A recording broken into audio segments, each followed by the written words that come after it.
अंगस के लोगों सुनो, आखिर रद्द इनका किया जाता है तो क्यों किया जाता है? और रद्द करने के बाद यहां झगड़ा और फसाद करते हो। सुनो, बिल्कुल तुम्हारा रद्द नहीं किया जाएगा। पहले अपने उसूल सुधारो। कभी सरकार को तुम टीवी पर ला रहे हो, कभी सरकार को मदनी चैनल पर बुला रहे हो, कभी सरकार की बारगाह में लिखते हो मेरे आका मदीने मुनव्वरा में जलवागर हैं, जिब्रील अमीन बारगाह खिदमत होते हैं, अर्ज करते हैं या रसूल अल्लाह, रब का सलाम बादे सलाम, ये अर्ज है कि मेरा रब का सलाम आप इलियास को पहुंचा दे।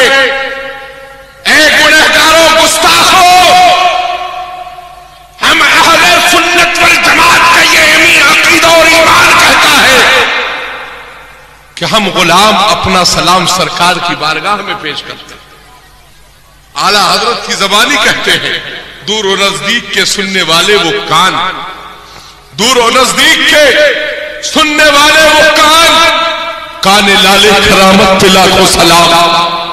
हमारा ये आरज़ू, ये तमन्ना, ये मकसद होता है कि सरकार हम गुलामों का सलाम कबूल फरमा ले।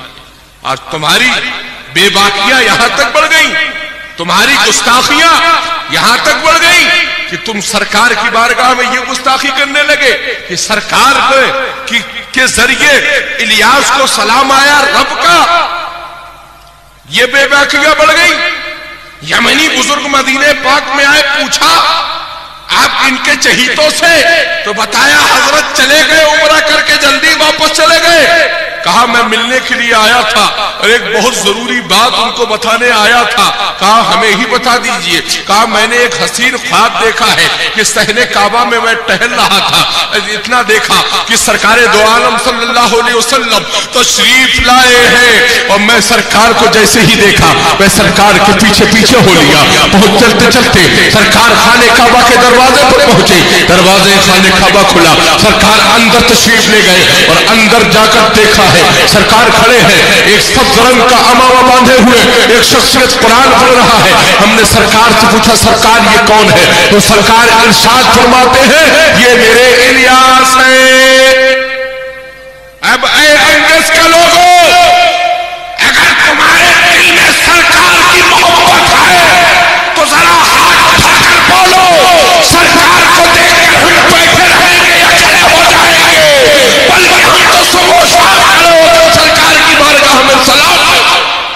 नारे तकदीर, नारे रिसालत, मसलके आला हजरत, ग़यासे मिल्लत, ग़यासे मिल्लत, नारे तकबीर। इससे क्या जाहिर करना चाहते हो? सुनो मेरे आला हजरत की वफादारी सुनो। मेरे आला हजरत वसीयत फरमाते हैं जब मेरा दुनिया से रुखसत हो तो मेरी कब्र को इतना गहरा खोदा जाए कि जब मैं कब्र में रहूं और मेरे सरकार तशरीफ लाए तो अहमद रजा लेटा न रहे बल्कि खड़ा हो जाए और सलाम आजिज़ाना पेश करता है। आला हजरत हमारे हमें ये ज़हन दे और तुम दर के भिखारी, दर के ममता, दर के टुकड़ों पर पलने वाले अपनी ये औकात भूल गए हो। ये भी ख्वाब देखते सब ख्वाब देखा, गौसे आजम तशरीफ लाए और उसी महफिल में मेरे बप्पा भी थे और आला हजरत भी थे। मेरे गौसे आजम ने, प्यारे प्यारे गौसे आजम ने आला हजरत के सर से मुजद्दिदियत का ताज उठाकर मेरे बप्पा के सर पर रख दिया। माअल्लाह, अस्तगफिरुल्लाह, जाहिल कभी मुजद्दिद नहीं हो सकता है। जो फैसल उलूम व फनून का माहिर होगा वही बनेगी अहमद रजा हमारा मुजद्दिद। जो 8वीं क्लास फेल हो, जो 8वीं क्लास फेल हो, वो मुजद्दिद का दावा करने चला। जिसको अपने दस्तखत करना ना आते हो वो मुजद्दिद का दावा करने चला है। झूठे मुजद्दिद के मानने वाले झूठे पुजारियों, हम झूठे न मुजद्दिद को मानते हैं न झूठे फतवा को मानते हैं। हम अपने अच्छे रजा को मानते हैं, हम अपने प्यारे रजा को मानते हैं, हम अपने सुथरे रजा को मानते हैं, हम अपने निराले रजा को मानते हैं।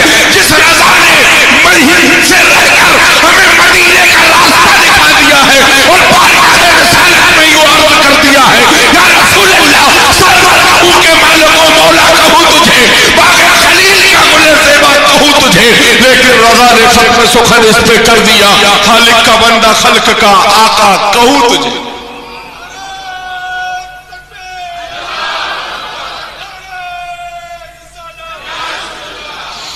आज झूठे झूठे दावे करने वालों, ये कब तक टीवी की आड़ में शिकार खेलते रहोगे? फूल लगाकर बाप तुम्हारा नाचे, दुपट्टा ओढ़कर बाप तुम्हारा नाचे, भांगड़ा डांस तुम्हारा बाप करे।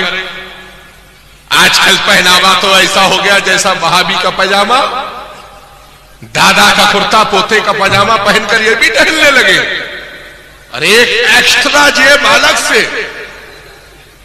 मिसवाक करना सुन्नत है, मगर ये नहीं मालूम है कि ये बांस लगाना कब से सुन्नत है, वो भी बरेली का अलग से एक्स्ट्रा जेब। ऐसा मालूम होता है कि अंगस की कोई परचून की बहुत बड़ी दुकान है जिसमें राशन का सारा सामान मिलता हो।